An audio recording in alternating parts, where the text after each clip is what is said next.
Bem-vindos ao Mala Diplomática, um podcast do Instituto Diplomático do Ministério dos Negócios Estrangeiros. O meu nome é José de Freitas Ferraz e sou o diretor do Instituto Diplomático. Neste espaço vamos conversar com diplomatas e outras pessoas ligadas à política externa para conhecer melhor tanto as suas experiências de vida como diversos temas da política internacional. No sexto episódio da Mala Diplomática, temos connosco o embaixador Luís Faro Ramos, que é o nosso embaixador no Brasil. O embaixador Faro Ramos está no Brasil desde dezembro de 2020. Antes tinha sido presidente do Instituto de Cooperação e de Língua Portuguesa, é no fundo o Instituto Camões, e anteriormente, entre múltiplos cargos, foi chefe de gabinete do secretário de Estado da Defesa Nacional e foi diretor-geral de Política de Defesa Nacional no Ministério da Defesa. Ele esteve como diplomata colocado nas nossas embaixadas em Atenas, Maputo, na missão permanente em Genebra e na REPER, a nossa missão permanente junto à União Europeia, em Bruxelas. Foi também embaixador de Portugal em Tunis e Havana, antes de ser nomeado presidente do Camões. E, como eu disse, está desde dezembro de 2020 à frente da nossa embaixada em Brasília. Dentro de poucos dias, nós vamos ter em Portugal a visita do presidente Lula e, ao longo deste podcast, nós vamos poder falar da história e dos laços que ligam Portugal e o Brasil. Caro Luís Faro Ramos, bem-vindo à Mala Diplomática. Muito obrigado pelo convite, embaixador Freitas Ferraz. É um grande prazer estar aqui convosco. Muito obrigado. Então, como eu disse há pouco, está aí no Brasil desde dezembro de 2020. Chegou ao Brasil numa altura difícil, foi no início da pandemia. Teve a oportunidade de testemunhar várias mudanças do panorama político. Que balanço faz destes quase 3 anos de permanência no Brasil? A minha presença aqui no Brasil, já, enfim, mais de 2 anos e 4 meses, quase, não frustrou as expectativas que eu tinha. Até pelo contrário, até superou. Se nós olharmos ano por ano, 2021 foi, como disse, um ano diferente por causa da pandemia. Eu cheguei em dezembro de 2020, em plena pandemia. Embora aqui no Brasil as medidas de contenção não tenham sido tão severas como noutros países, nomeadamente Portugal, mas o ano 2021 foi muito marcado pela pandemia. E há uma situação que eu não vou esquecer nunca, que foram longos 77 dias em que os voos da TAP entre Portugal e o Brasil foram suspensos.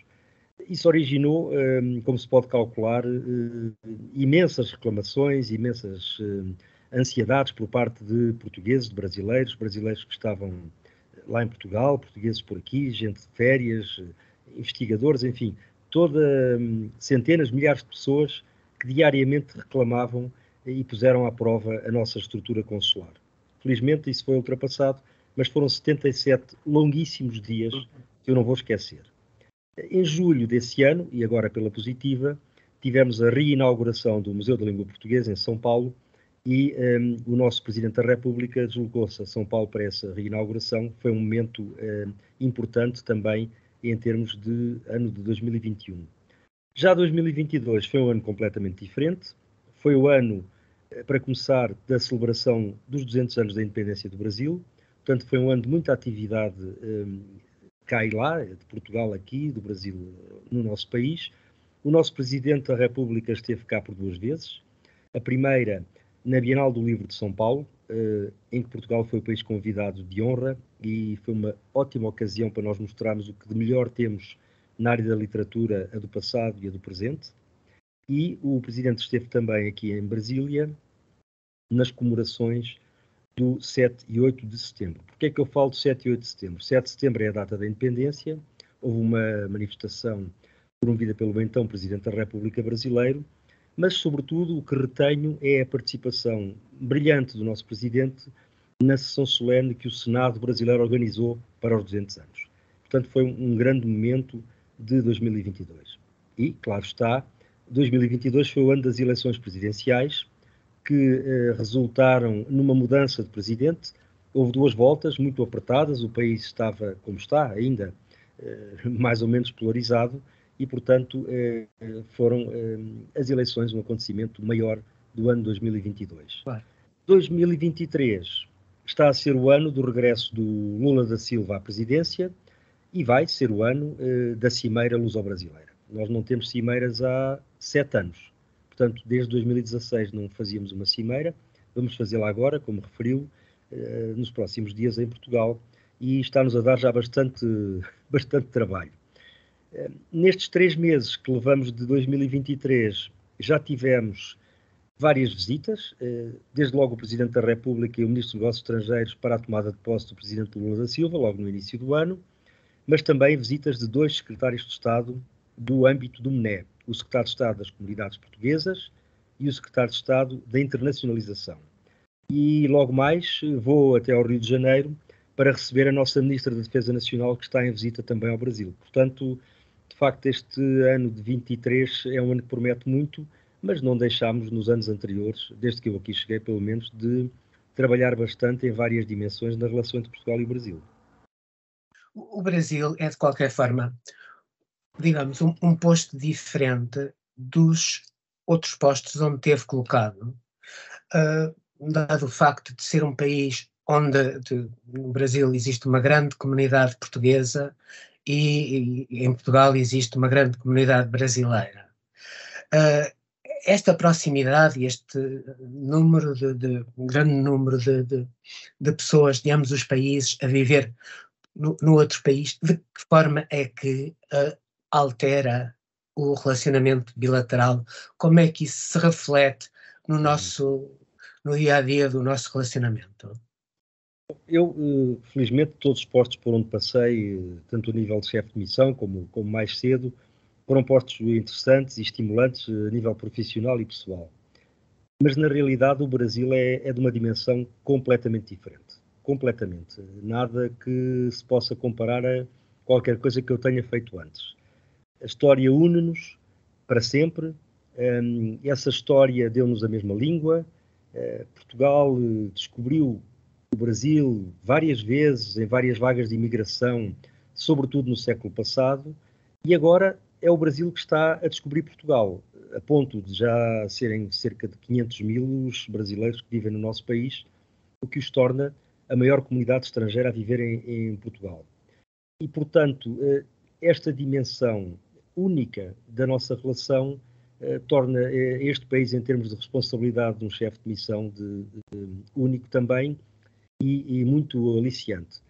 Juntar a isto o facto de o Brasil ser um país de dimensão continental, nós temos uma estrutura consular muito robusta por aqui, temos a maior estrutura consular portuguesa no mundo aqui no Brasil, mas eu não deixo de viajar e de conhecer os estados e as comunidades e as autoridades locais, governadores, prefeitos.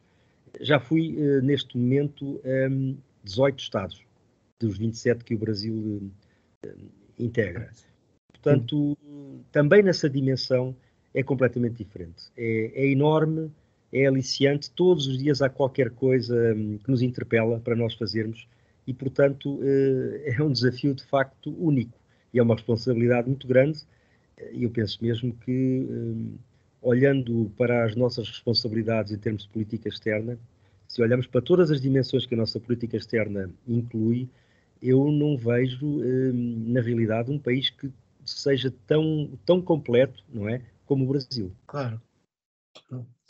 E, por outro lado, existe, ou sempre existiu em Portugal, uma grande influência, de certo modo, da cultura brasileira. Eu lembro na minha geração dos romances, dos romancistas brasileiros. Depois também, logo a seguir, também para a minha geração, o princípio das novelas, a música popular brasileira e hoje em dia os conteúdos digitais. existe uma nova dinâmica na relação cultural, comparando, digamos, o passado e o presente, o atual momento. Acha que, de alguma forma, existe alguma, também do nosso lado, do lado português, alguma influência portuguesa na cultura brasileira atual? Sim, penso que as coisas têm sofrido alguma alteração e do modo de vista interessante, olhando de Portugal, não é? Como Sim, disse, durante muitos anos, as novelas brasileiras, aliás, acho que ainda hoje elas continuam a ter uma boa penetração e sim, ser bem sim, sim. populares em Portugal, embora Portugal já esteja com uma produção de novelas também intensa, e eu acho que isso aí ficou-se a dever sobretudo ao Brasil. Foi Exato. enfim, esse pontapé de saída brasileiro que deu uma produção própria agora a Portugal. Isso é bastante interessante. Aliás, uma ou duas até já passam aqui, embora, Uhum. curiosamente, de vez em quando com legendas, o que não deixa de ser curioso por causa de Sim, partilhamos a mesma língua, mas, enfim, sim. com algumas especificidades. Agora, neste momento, os conteúdos digitais de facto são fortes, as pessoas interagem de uma maneira completamente nova através das redes sociais. Isso passa-se entre Portugal e o Brasil, certamente com muita intensidade, mas também não podemos deixar de pensar nos meios mais tradicionais de conexão das pessoas. Basta dar o exemplo dos voos da TAP, que neste momento está com mais de 80 voos por semana para 11 Ah, destinos do Brasil. Isso é de facto muito. Isso acaba por ser uma formidável ferramenta de aproximação ah, das pessoas também na área cultural. Eu, o ano passado, quando nós estivemos aqui em força na Bienal do Livro de São Paulo, com a nossa literatura e os nossos autores, um, confirmou-se uma impressão que eu tenho que vem de talvez há poucos anos, que é o Brasil continua a exportar música e novelas para Portugal e Portugal exporta cada vez mais literatura para o Brasil. Vamos tomar dois ou três exemplos. Autores como Walter Ugumem, José Luís Peixoto e, na parte da literatura infantil, por exemplo, a Maria Inês Almeida, têm um público fiel e cada vez maior aqui no Brasil. Portanto, eu penso que há uma atenção maior de parte do Brasil para a literatura brasileira, portuguesa, perdão, ou do passado, claro, o centenário do Saramago foi um ponto alto aqui na nossa atividade no ano passado, ter agora o centenário do Eduardo Lourenço, mas também os autores vivos, autores bastante dinâmicos. ah, Walter Ugumem, refiro outra vez Walter Ugumem, porque ele é um campeão de vendas aqui no Brasil. Tem vários uhum. livros aqui, todos conhecem muito bem Walter Ugumem, mas temos, por exemplo, no registro um pouco mais lúdico, Ricardo Araújo Pereira. É uma figura que aqui é cada vez mais conhecida e acarinhada porque escreve para a Folha de São Paulo, tem interações com humoristas brasileiros, etc. Portanto, sim, Portugal está a influenciar mais a cultura brasileira e, obviamente, que a presença maciça de brasileiros em Portugal acaba por transportar aqui depois para o Brasil de volta também muito daquilo que são os nossos valores e a cultura não foge à regra. Mas para além dessas áreas que citou, há também um domínio em que Portugal e o Brasil, digamos, estão bastante próximos em termos de gostos comuns, e que é o futebol. Certo? Nós Certo? sabemos aqui que a vitória da Abel Ferreira na Taça dos Libertadores, eh, referiu no seu artigo no Diário de Notícias, são, digamos, bandeiras portuguesas importantes no Brasil. Queria-nos falar sobre o futebol e, digamos, o eco que aí tem no Brasil a presença de treinadores portugueses. Falo com muito prazer. Aliás, um dos pontos altos, para mim, da Bienal de São Paulo, o ano passado, foi uma conversa que tive com o Abel Ferreira, num espaço mais abrangente da feira. Mais de 1000 pessoas. Não era para me ouvir a mim que elas lá estavam, era para ver Claro. e ouvir o Abel Ferreira, que é um autêntico fenómeno aqui no Brasil. Mas não é só o Abel. Nós temos, neste momento, está quase a começar o campeonato, a divisão principal do futebol brasileiro, que é o Brasileirão, e nós vamos ter 8 treinadores portugueses. É incrível. 8 em 20 é mais de 2 terços, Sim, sim. quase metade. É de facto impressionante. E, portanto, eu, como embaixador de Portugal, para já, eu gosto de futebol. Portanto, pessoalmente, é um desporto que eu gosto e que vejo, e o Brasil, enfim, futebol é um fenómeno impressionante. Mas mesmo que não fosse assim, mesmo que eu não gostasse, eu acho que nós temos que temos a obrigação de estar atentos a estes fenómenos, porque num país como o Brasil, ter 8 treinadores portugueses em 20 equipas da divisão principal Claro. é uma coisa que eu acho que nunca aconteceu antes. É Uhum. evidente que o interesse pelo desporto é diverso conforme o país onde nós estamos. Agora, eu penso que, já que fala-se na diplomacia desportiva, diplomacia Claro, disto, sim, daquilo, sim. enfim, para mim a diplomacia é 360 graus e, portanto, qualquer área interessa.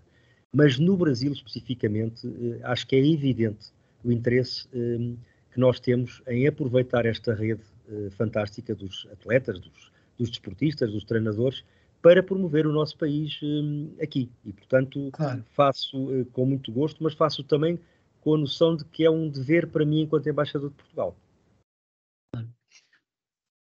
Um dos laços que nos une mais, obviamente, é a língua. Como é que Portugal e o Brasil têm atuado em conjunto para fazer a promoção da língua portuguesa, para promover a língua portuguesa?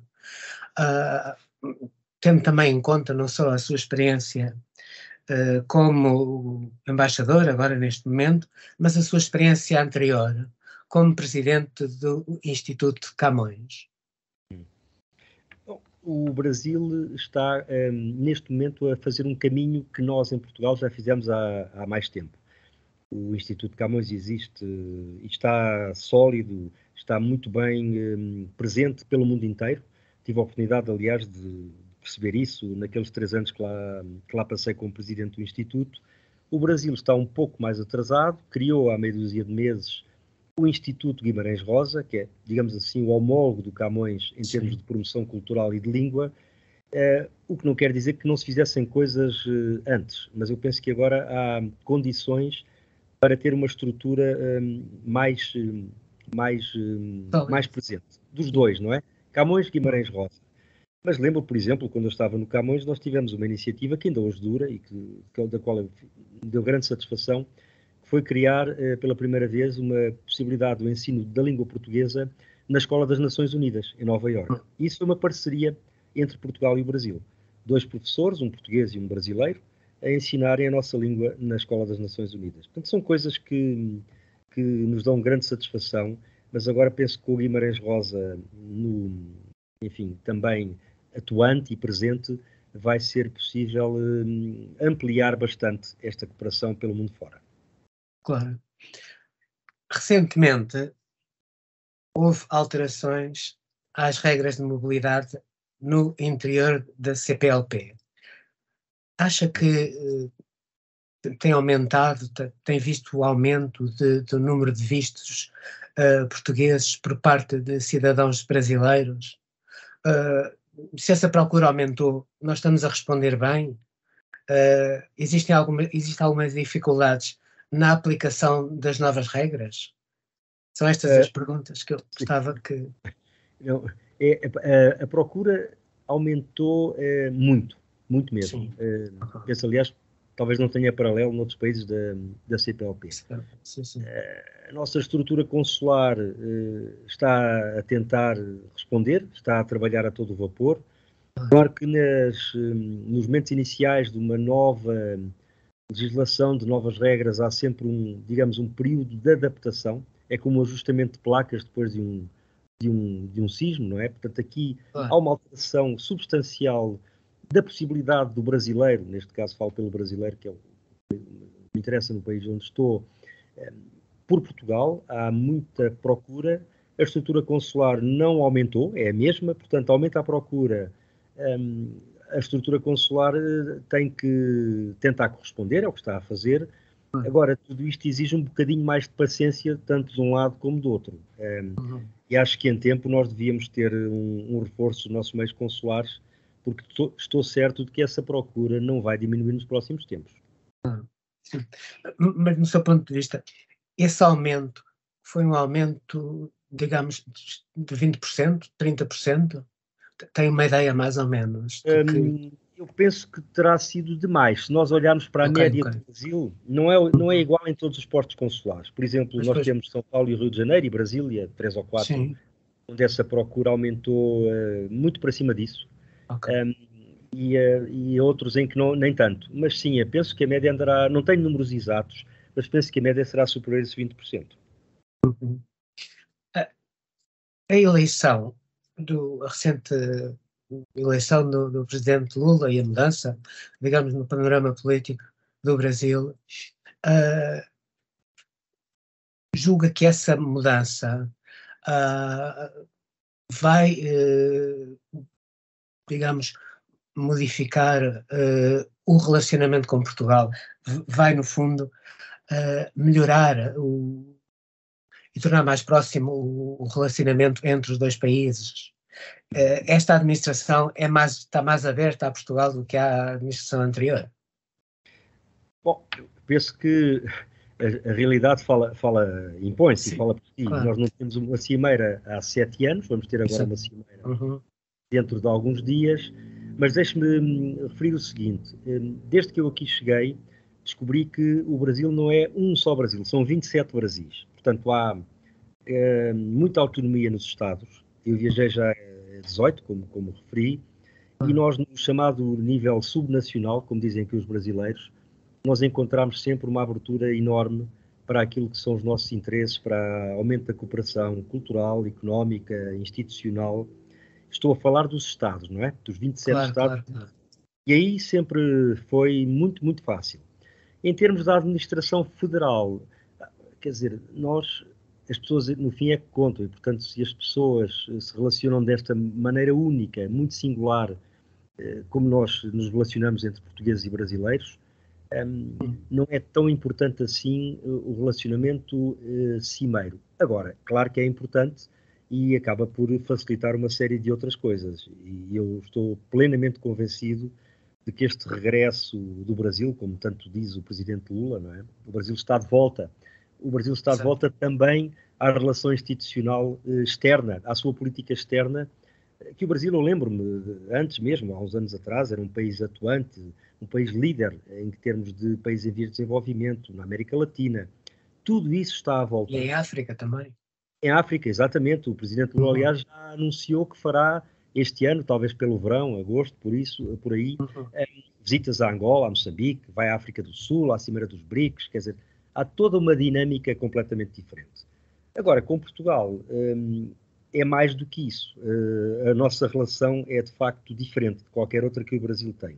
Há muita Uhum. coisa em jogo, a parte institucional, cultural, económica, a história, a língua. Eu creio que o presidente Lula e a sua delegação estão bastante satisfeitos por poder voltar a Portugal agora no final de abril. Um, e claro que depois estas coisas acabam por ter reflexos também naquilo que são os interesses de Portugal pela América Latina. O Claro. acordo do Mercosul, a presença de Portugal e do Brasil na Iberoamérica, que são os dois únicos países de língua portuguesa no meio destes mais de 20 países que formam a estrutura ibero-americana, tudo isso acaba por ter repercussões positivas que eu penso que vão ser positivas para o Brasil desde já, claro, porque o Brasil está de volta, mas também para Portugal. Portanto, todos beneficiamos com esta nova dinâmica brasileira. Há uns anos falava-se muito das dificuldades que alguns produtos portugueses tinham para entrar no Brasil devido às taxas de importação muito altas. Neste momento, qual é a situação? Olha, não melhorou, não melhorou muito. O que Sim, melhorou foi, enfim, a vontade brasileira de consumir produto português. Estou a falar do agroalimentar, que exato, representa, exato. não é, mais de 50% das nossas Sim, trocas comerciais têm a ver com o agroalimentar. É verdade que subsistem problemas desse género, a taxas elevadas, porque nós temos a taxa de entrada no país e depois temos a taxa que cada Estado cobra a determinado produto que vem de fora. É evidente que se houvesse neste momento já o acordo do Mercosul, as coisas seriam mais fáceis para as empresas portuguesas, porque, vou-lhe dar um exemplo, o vinho. O vinho português é muito apreciado aqui no Brasil, mas o vinho português é muito caro. Tem taxas federais, taxas estaduais, às vezes taxas municipais, e transforma-se num produto quase de luxo para o brasileiro. E estamos a competir, por exemplo, com vinho argentino, que a Argentina faz parte do Mercosul e consegue vender aqui o vinho muito mais barato. Mesmo assim, mesmo com todas estas condicionantes, o nosso vinho aqui neste momento penso que até já ultrapassou a Argentina, só está atrás do Chile, e o nosso azeite, por exemplo, é o mais consumido em termos de azeite estrangeiro. Portanto, mesmo com estas condicionantes, que infelizmente se mantêm, Portugal consegue entrar bem e ter bom mercado aqui no Brasil. Isso, obviamente, que poderia melhorar se houvesse outras condições, mas enfim, espero que consigamos lá chegar, num futuro não muito distante.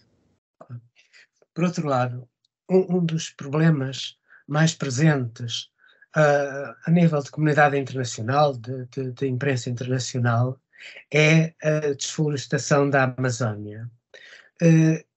Como é que nós como é que nós nos temos colocado para, digamos, no diálogo com o Brasil sobre a proteção da biodiversidade e dos ecossistemas da região, tendo em conta que a atitude do presente governo, da administração do presidente Lula, é bastante diferente da administração anterior.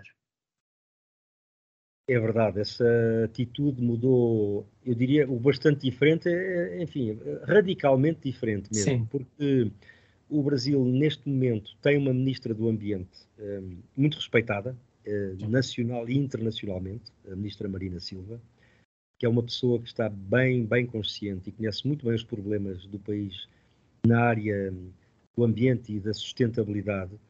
É evidente que os últimos anos não foram anos muito felizes, não é? Porque não só havia aqui uma política, digamos, talvez não a mais adequada à proteção do meio ambiente e da sustentabilidade, na área da Amazónia, designadamente, mas enfim, é uma questão interna brasileira.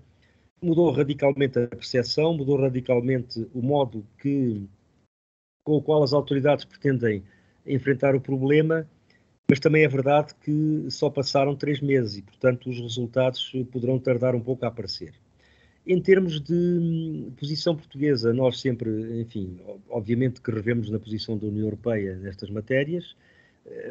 Vamos apoiar, já o disse, aliás, o nosso Primeiro-Ministro, a realização da COP de 2025 na Amazónia, em Belém do Pará. O Brasil é candidato, como sabe. Nós vamos apoiar. E penso que a próxima cimeira, que vamos ter dentro de alguns dias, também será uma ótima oportunidade para trocar impressões sobre essa matéria. Aliás, tal como sobre outras. Agora, é uma responsabilidade brasileira, acima de tudo.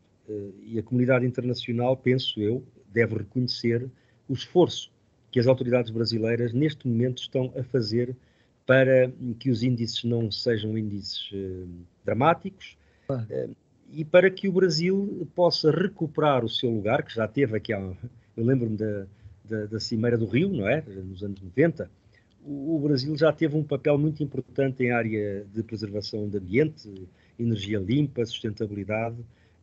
Acho que tem todas as condições para voltar a sê-lo, mas é preciso dar-lhe algum tempo. Do seu ponto de vista, a partir de Brasília, como é que vê o evoluir das relações entre Portugal e o Brasil? O que é que acha em que áreas é que vão ser tomadas medidas para reforçar e aprofundar esta parceria Olha, entre os dois países? Sim. Não devo antecipar aquilo que vai Eu ser sei. a cimeira, Eu sei. mas eu acho que a nível de cooperação que ela é muito abrangente, ela é muito completa, não é? Nós temos é uma felicidade poder exercer a diplomacia 360 graus aqui no Brasil, porque tudo interessa e tudo está, digamos, a mexer. Na área cultural, o Brasil também está de volta. Vai ser entregue o Prémio Camões ao Chico Buarque, um prémio que era devido desde 2019, mas que não tinha, por razões que todos conhecem, sido entregue. Na área económica, penso que há uma dinamização muito boa e para isso tem contribuído de maneira muito relevante a Web Summit em Portugal. Há missões brasileiras todos os anos com a Web Summit dos Estados do Brasil que vão e que se interessam e que querem cooperar e trocar e trocar, digamos assim, iniciativas e impressões. E vamos ter, à margem da cimeira, não é à margem, dentro da ida do Presidente Lula a Portugal, um fórum económico. As empresas estão a falar e cada vez mais há investimento brasileiro aí em Portugal e há empresas portuguesas muito atuantes e muito fortes aqui no Brasil, nomeadamente a EDP, a Galp, outras também. Portanto, isso está tudo a andar. O que faltava mesmo é aquilo que vai acontecer, que é o tal chapéu institucional que as cimeiras proporcionam e com todas as consequências que essas cimeiras têm. Em termos de Brasil em Portugal, nós temos, eu costumo dizer, uma imagem que é, temos um telhado que é a língua e depois temos 3 pilares muito importantes, que são a segurança, a saúde e a educação. E acho que os próximos tempos vão ser tempos muito promissores, porque neste momento já temos quase, bem, não andamos longe, mas atingiremos certamente esse número. 5% da nossa população brasileira, isso vai mudar, espero que sempre com efeitos positivos, vai mudar a nossa sociedade em Portugal, vai mudar a percepção que o Brasil tem do nosso país e, portanto, acho que os próximos tempos são tempos vão ser tempos de coisas boas e de dinamismo ainda maior. Caro embaixador Luís Faro Ramos, meu caro Luís, muito obrigado. Foi um grande prazer, obrigado eu. E obrigado pela vossa iniciativa, que acho que é excelente, da Mala Diplomática. Muito obrigado. Obrigado por ter ouvido este episódio da Mala Diplomática, um podcast do Instituto Diplomático do Ministério dos Negócios Estrangeiros. Siga-nos no Spotify, no YouTube do Ministério e no portal do Instituto Diplomático.